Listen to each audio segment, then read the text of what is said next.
Like Richard Trumka, the historian Howard Zinn, who died this week, was a man who believed that working people couldn't wait for a better life. They had to fight for it. He once wrote, "Historically, government, whether in the hands of Republicans or Democrats, conservatives or liberals, has failed its responsibilities until forced to by direct action. Sit-ins and freedom rides for the rights of black people, strikes and boycotts for the rights of workers, mutinies and desertions of soldiers in order to stop a war. Voting is easy and marginally useful, but it is a poor substitute for democracy, which requires direct action." Howard Zinn didn't just write history, he lived it, practicing what he preached, gaining enemies and critics by leaping into the fray himself.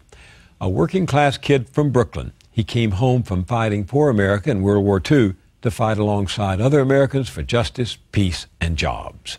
His fame and popularity came from helping us see America from the ground up, as ordinary people struggling to gain and hold their place in it. When no history book told that story as it should be told, he wrote the book himself, A People's History of the United States. It became a perennial bestseller. He appeared on the Journal just last month to tell us about a television special, The People Speak, based on his people's history. Here's a little of what we talked about. What do you think these characters from the past that we will see on the screen, what do they have to say to us today? Well, I think what they have to say to us today is think for yourself. Don't believe what the people up there tell you. Live your own life, think your own ideas, and don't depend on saviors. No, traditional history creates passivity because it gives you the people at the top, and it makes you think that all you have to do is go to polls every 4 years and elect somebody who's going to do the trick for you. And no, we want people to understand that that's not going to happen. People have to do it themselves, and so that's what we hope these readings will inspire. One of my favorite sequences in here is when we meet Genora Dollinger. Tell me about her. She was a woman who got involved in sit-down strikes of the 1930s.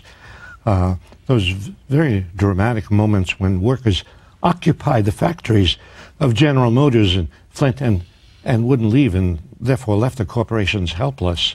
But this was a time when strikes all over the country galvanized people and pushed the New Deal into the reforms that we finally got from the New Deal. And Genora Dollinger represents the women who are very often overlooked in these struggles, women so instrumental in supporting the workers, their men, their sweethearts, and Genora Dollinger just inspires people with her words. She was only 23 when she organized. Amazing, yes. Workers overturned police cars to make barricades. They ran to pick up the firebombs thrown at them and hurl them back at the police. The men wanted me to get out of the way. You know, the old protect the women and children business. I told them, get away from me. The lights went on in my head. I thought, I have never used a loudspeaker to address a large crowd of people, but I've got to tell them there are women down here. I called to them, cowards! Cowards!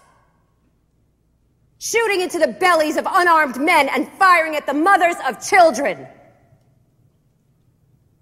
And then everything became quiet. I thought, the women can break this up. So I appealed to the women in the crowd. Break through those police lines and come down here and stand beside your husbands and your brothers and your uncles and your sweethearts. I could barely see one woman struggling to come forward. A cop had grabbed her by the back of her coat. She just pulled out of that coat and she started walking down to the battle zone. As soon as that happened, there were other women and men who followed. That was the end of the battle. When those spectators came into the center and the police retreated, it was a big roar of victory. That's Marisa Tomei as Genora Dollinger. What do you think when you hear those words? Yeah. First I must say this, Bill. when my daughter saw this, and she heard Marissa Tomei shout to the police, "Cowards, cowards," my daughter said, a chill went through her. She was so moved. And so when I see this, and I've seen it so many times, and each time I am moved, because what it tells me is that just ordinary people, people who are not famous, if they get together, if they persist, if they defy the authorities, they can defeat the largest corporation in the world. Howard Zinn was 87. That's it for the Journal. I'm Bill Moyers. See you next week.